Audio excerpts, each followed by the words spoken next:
Hello, welcome back to my channel. I know that I just posted my latest video yesterday for the political self. Now I am back. Why? Because due to public demand, na ay nag-request ng mga viewers na ako for me to discuss this topic, the physical self and the sexual self. So, kay importante makayo na ako ang mga viewers. So, I am back again. So, hopefully, di mo mapulaan sa akong istorya or di mo mapulaan sa akong naong. So, hopefully, I look good. Sakto ba? Anyway, so let's start discussing the idea of the physical self and the sexual self. This is my lesson number 8. Yay! I've survived. Diba? Kaya dyan ako from lesson 1 to lesson 8. So, this is our lesson 8, the physical and the sexual self. Okay, so what is physical self? So, mingon kag physical self, that is your physical body. Unsay makita nimo sa gawas. Right? And your sexual self is your biological sex. That is the male and the female. So, let's focus on our biological sex. So, as you all know that we are so conscious about how we look. We are so conscious about physical attractiveness. And to the point nga kita, isip usa ka tawo, grabe atong paningkamot no nga magwapa ta, grabe atong paningkamot nga mas sexy ta, grabe atong paningkamot nga magwapo ta. Ngano man, posible ang atong physical attractiveness or ang atong physical self makahatag po na siya kumpiyansa sa atong kaugalingon. That's why daghan kayong mga tao nga mo exert jud og time, effort, og ilang kwarta just to improve their bodies. Especially kung daghan kag kwarta, no, you can really improve kung unsa imong gusto nga makita sa gawas or your physical self or your physical body. Kibaw ba ka nga ang pagkagwapa, beauty is relative. Beauty is subjective. Nganong ingon kong subjective? Kay imuha man ang pagtan-aw sa imong kaugalingon. So kung ingon imong mama nga day ikaw jud ang pinakagwapa sa tanang gwapa. So bisan pa sa ubang tawo ingon sila di man kagwapa pero kung tan-aw nimo sa imong kaugalingon gwapa ka, ingon jud ka, gwapa ko eh. Bahala nag against mo. Basta ingon akong mama, gwapa ko, and then ang tan-aw na ko sa akong self, gwapa ko. So therefore ingon ta, beauty is very subjective. Ingon sila, beauty is in the eye of the beholder. So, beauty is sometimes correlated to physical attractiveness. Di ba kung gwapa ka, daghan kayo kag friends, kung gwapa ka, taas imong panglangtaw sa imong kaugalingon. Whereas sa uban, kung naa sila'y dislaganahan sa ilahang physical self or the physical body, usahay low ilang pagtan-aw sa ilang kaugalingon. But depende na po na sa tao. Right? So, depende na sa pagtan-aw sa usa ka tao. So, for us to appreciate our physical self, ato sang tan-awn ang atong sexual self. So, mubalik ta sa atong sexual self. Di ba naingon ko, we have only two sexes, the male and the female. That's our biological sex. So, daghan kayong mga psychologists ang nag-ingon, nga kita kuno, isip usa ka tawo, na kuno tay pagiging masculine and feminine. So, kinsa ni nga mga psychologists silang Alfred Adler, si Sigmund Freud, nga ila yung argument is this, each person na atay masculinity and femininity. For example, ako, biologically, I am female. That is my sexual self. Because ang akong tanaw sa akong self is I am a female. Therefore, ang akong ipakita, my physical self, ang akong ipakita sa gawas is ang mga characteristic sa babae or ang behavior sa babae. Kay mauman na ang akong pagtanaw sa akong sexual self. So therefore, makaingon ka, kung lalaki ka, dapat kung ang usa ka lalaki na ay masculinity and femininity, dapat mas taas iyahang masculine para mugawas iyahang characteristic sa lalaki. Kung babae ka, example ako ni, dapat mas taas akong pagiging feminine para mugawas akong pagiging babay nga characteristic or lihok sa usa ka babay. Right? Kay kita kuno as usa ka tawo, bisan babay ka, naadyo kuno kay pagiging masculine. Pero ato sang gitaguan, ingon ang mga psychologists ha, di ako nag-ingon. Ingon ang mga psychologists na kuno tay gitaguan nga pagiging masculine. Ang atong ipakita lang pagiging feminine. Pero kaning pagiging masculine nato, usahay mugawas daw ni siya. Mugawas ni siya if kinahanglan nato ipagawas atong pagiging masculine.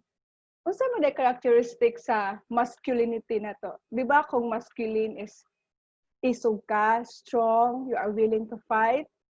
Kung feminine, dapat formal ka, dapat ingani ka. So that's why, ang ato daw masculinity and femininity usahay mag-usab-usab na siya, depende daw kung unsa ang dominant or ang imong pagtan-aw sa imong kaugalingon ug unsa ang pinakataas or pinakaubos nga traits nga imong ipakita sa imong physical self. That's why moingon ka, oy libog man ni oy. Maglibog ka kay usahay mugawas imong the masculine side, usahay pud mugawas imong feminine side. Ako'y pagiging masculine. Babae ko sa yung tan-aw, right? Kay magmugong ko, mag-makeup ko, mag-dress ko, magpa-sexy ko.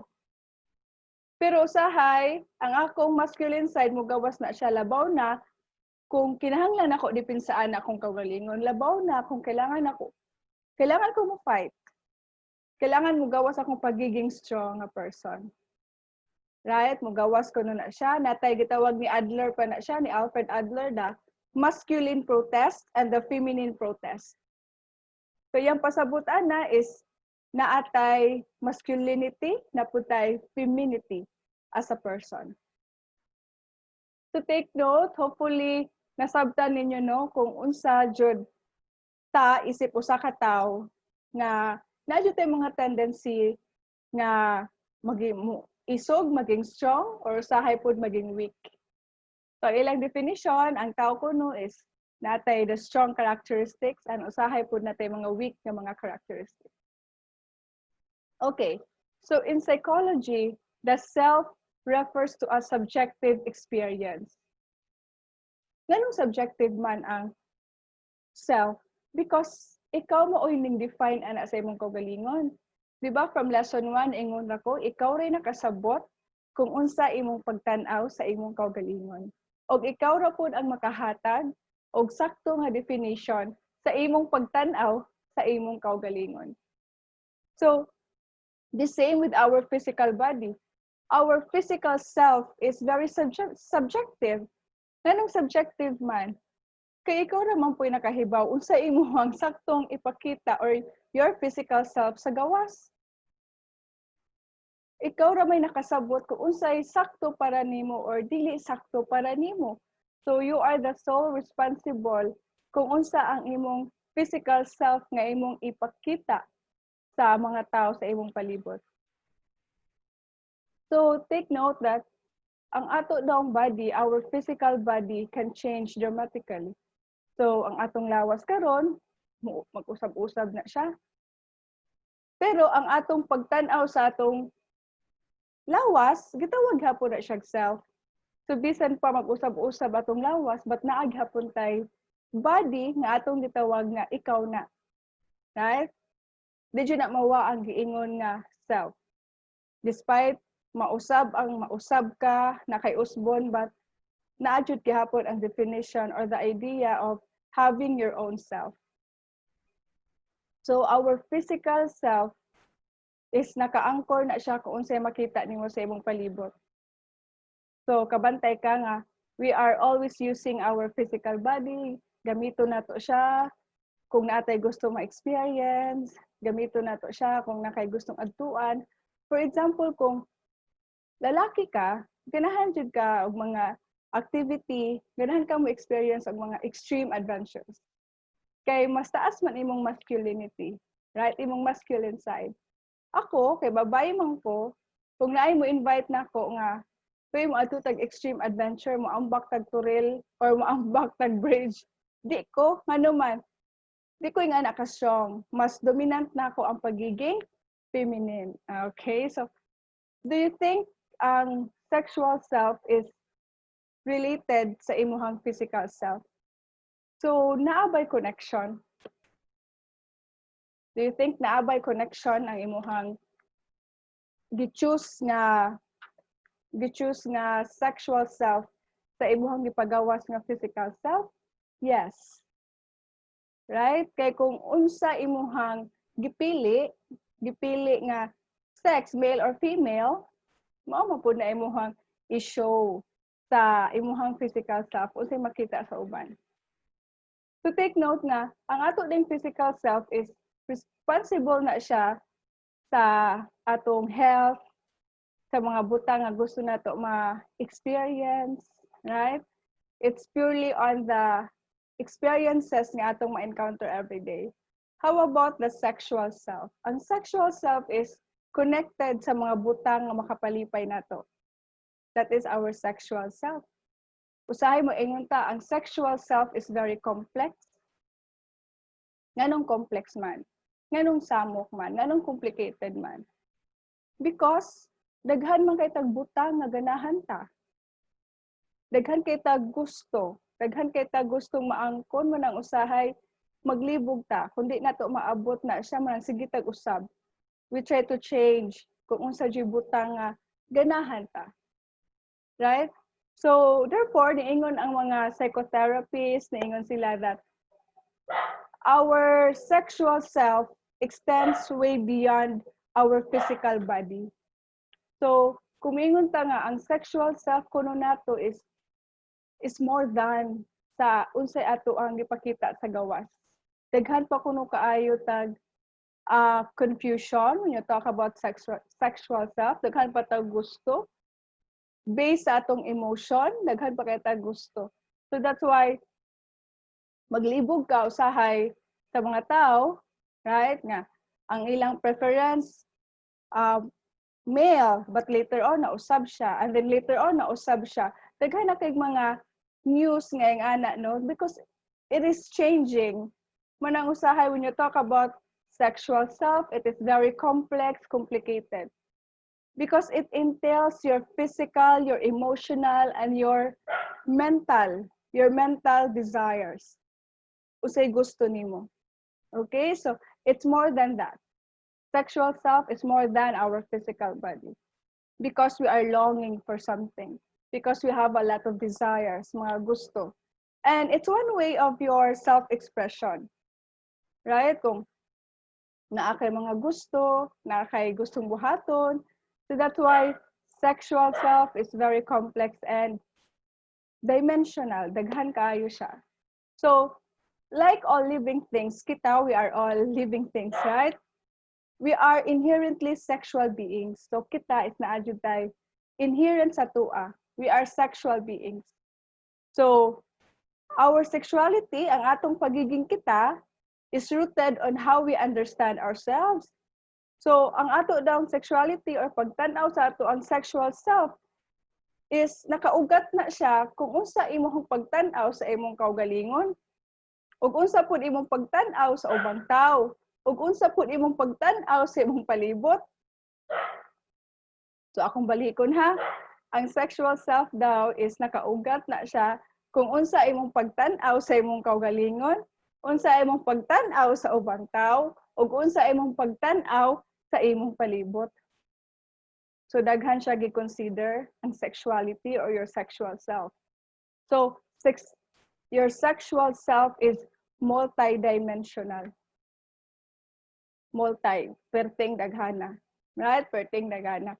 It's complex because it is a mixture of your physiological, your body, your interpersonal, your relationship, ang cultures, your belief, and your psychological factors. Right? So, that's why daghan na kayo tag mga gusto karong panahona. Daghan kay tag gusto sa tong kaugalingon karong panahona. So that's why it is very important for us to reflect. It is very important for us to reflect kung unsa jud gusto nato. And unsa jud ang ato ang ipakita ang atong physical self, unsa atong gustong ipakita sa ubang tao. Because kay kung unsa ang imong sexual self, then gipakita nimo imong physical self based on your sexual self, makaapekto daw na siya sa imong pagtan-aw sa imong kaugalingon. So that's why, kung ako, babae ko, ipakita na ko akong physical self as babae.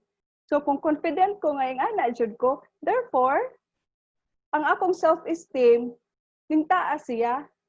Or, mas taas ang value sa akong self-esteem kay nakasabot man ko unsa nga ako ang gipili. My sexual self is related to my physical self. That's why I am happy. That's why I am contented. So, when I talk about sexual self, so sexual self can really affect our level of self-concept or self-esteem and self-esteem. So, I am referring to the feeling kung unsa imong na-feel about your body. So, do you love your body or are you proud of your physical self?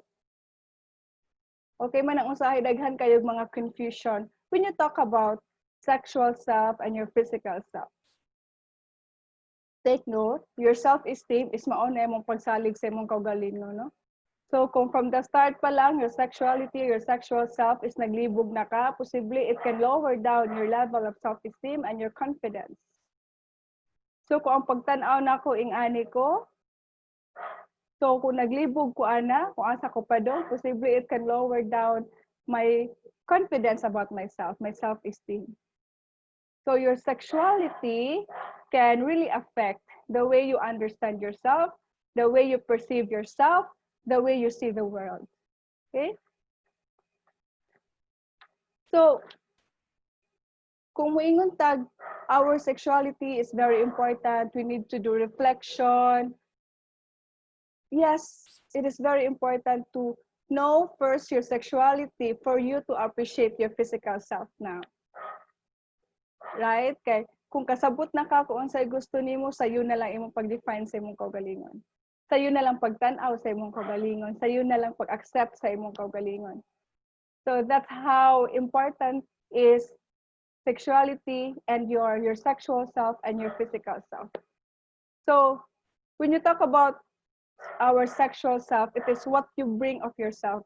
Unsa imong gipagawas sa imong kaugalingon, emotionally, physically, so unsa may gusto nimong makita sa ubang tao sa imuha. Okay, that is your sexual self and your physical self. How you feel about your body affects your ability to express yourself. Kung unsa ko ni feeling nimo sa imong kaugalingon, makaapekto na siya kung unsa imuhang ipakita sa gawas. Right? Unsay feeling, it can affect your ability to express yourself sexually. Okay?